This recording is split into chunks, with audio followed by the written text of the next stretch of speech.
perkenalkan, saya Afifah akan bercerita. Jadi gini ceritanya. Tahun 2024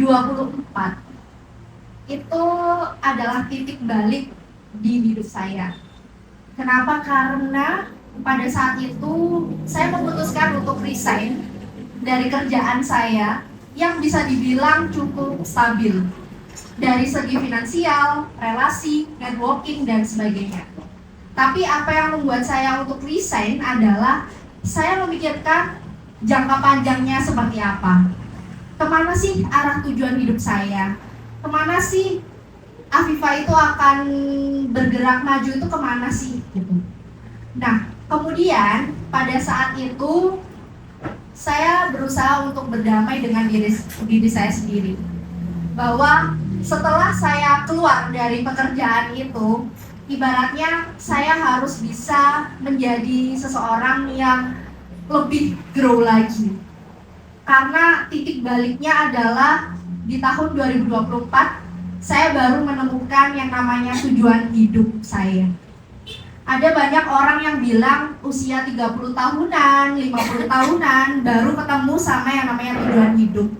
Dan saya merasa bersyukur bisa ketemu tujuan hidup saya di tahun 2024 lalu. Dan saat ini saya bisa menjalani tujuan hidup saya dan saya bahagia telah mengambil yang namanya keputusan itu.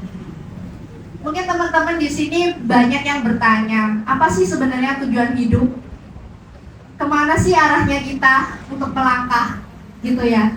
Nah, pada saat itu saya ikut salah satu event, namanya adalah revisi hidup. Wah, ini kayaknya Bima banyak banget ya masalahnya ya, sampai tiba-tiba ikut event yang namanya revisi hidup. Nah, acara revisi hidup ini teman-teman, itu acaranya kalau misalnya kita kepilih, itu akan ke Jakarta 4 hari. Jadi hari pertama sampai hari keempat kita akan belajar untuk menemukan tujuan hidup kita. Nah, betapa bersyukurnya ketika ada ratusan orang yang daftar, tiba-tiba 35 nama itu tuh salah satunya adalah saya. Dan akhirnya saya berangkat dari Malang ke Jakarta dengan perjalanan 15 jam ya di kereta untuk solo trip. Saya lupa solo trip yang keberapa. Kayaknya solo trip yang ketiga atau keempat saya nekat untuk ke Jakarta gitu. Karena udah kepilih nih masuk di revisi hidup. Di sana ada beberapa speaker yang tentunya keren-keren. Salah satunya adalah Bang Raditya Dika, kemudian ada Bu Ayu, staf khusus presiden, ada Bang Ali juga di sana, dan juga salah satunya adalah Bang Danang. Kalau teman-teman nonton di komen, salah satunya adalah beliau. Pada saat itu, yang saya lakukan adalah terlanjur excited gitu ya. Dan benar ternyata validasi itu tuh ternyata saya rasakan ketika bisa menemukan tujuan hidup. Nah, mungkin di benaknya teman-teman berpikir, kemana sih tujuan hidupku?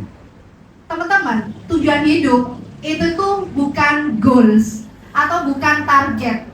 Dan tujuan hidup itu bukan juga profesi. Kayak misalnya, aku mau jadi dokter atau aku mau jadi fotografer. Itu bukan tujuan hidup. Profesi itu adalah jalan atau bagian dari kita menjalani tujuan hidup kita. Dan salah satu hal yang menampar saya adalah tujuan hidup itu juga bukan untuk bahagia. Karena pada saat kita menemukan tujuan hidup kita, otomatis ya levelnya adalah bahagia. Jadi ketika kita ingin bahagia, itu bukan sebuah goal atau itu bukan sebuah target.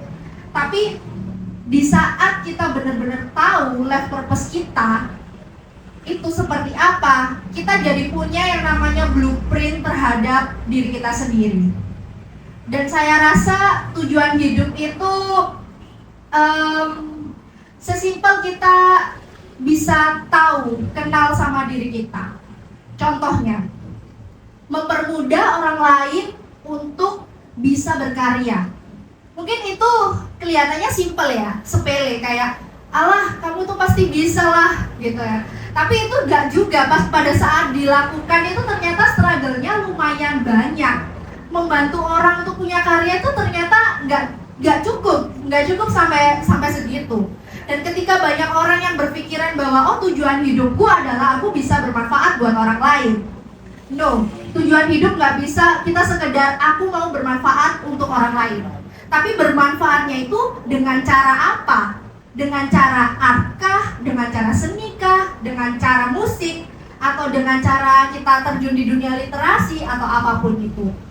Jadi teman-teman, ketika kita sudah tahu tujuan hidup kita itu apa, blueprint kita itu akan lebih clear lagi.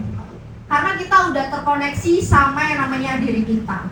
Saya sangat-sangat bersyukur revisi hidup itu bisa mempertemukan yang namanya tujuan hidup saya. Karena banyak mentor-mentor yang kita bisa mendapatkan insight yang luar biasa. Salah satunya Bang Raditya Dika itu bilang kalau hidup itu adalah perjalanan dan juga kita hidup harus belajar dari mentor ke mentor. Jadi kalau misalnya kita nggak ada mentor, temukan itu, cari itu. Siapapun bisa kita reach out lah ya, bisa kita DM gitu. Siapa sih yang bisa kita jadikan mentor dan sebagainya.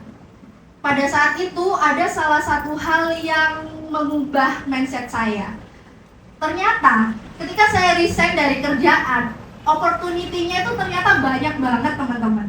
Yang saya pikir Allah kayaknya kamu nggak bisa keluar dari zona nyaman ini itu. Tapi pada saat kita memutuskan, aku udah tahu nih pattern-nya akan seperti apa, perjalanan berkaryaku akan seperti apa.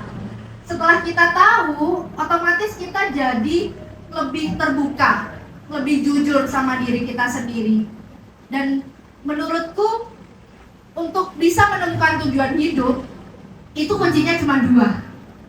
Yaitu yang pertama, ini agak aneh ya. Pertama adalah, ini katanya mentor saya Bang Ali Zainal Abidin, beliau juga penulis. Yang pertama adalah discovery your passion. Yang kedua adalah jalani. Cuma dua itu kunci dari menemukan tujuan hidup. Ketika kita sudah menemukan tujuan hidup kita dan kita mau menjalani itu dengan sampai kita meninggal gitu ya, yaitu cuma 2 itu. Banyak yang dirasa, oh aku nggak ketemu nih passionku apa, aku nggak tahu aku ini harus kayak gimana. Dan mau di Ayunda itu pernah bilang di podcast, namanya di podcast Suara Berkelas, bahwa passion, ketika orang-orang banyak bilang cari passionmu, temukan passionmu, tapi Maudi adalah bilang kalau passion itu dibangun, kita temukan secara otodidak, kemudian juga dibentuk gitu. Jadi ketika kita sudah menemukan membangun passion kita, mau nggak mau, ya kita akan bertumbuh di sana. Dan saya percaya bahwa semua orang itu pasti bisa bertumbuh lewat apapun, lewat karya apapun dan jalan apapun. Karena nggak ada yang ibaratnya orang lain nggak bisa apa-apa gitu.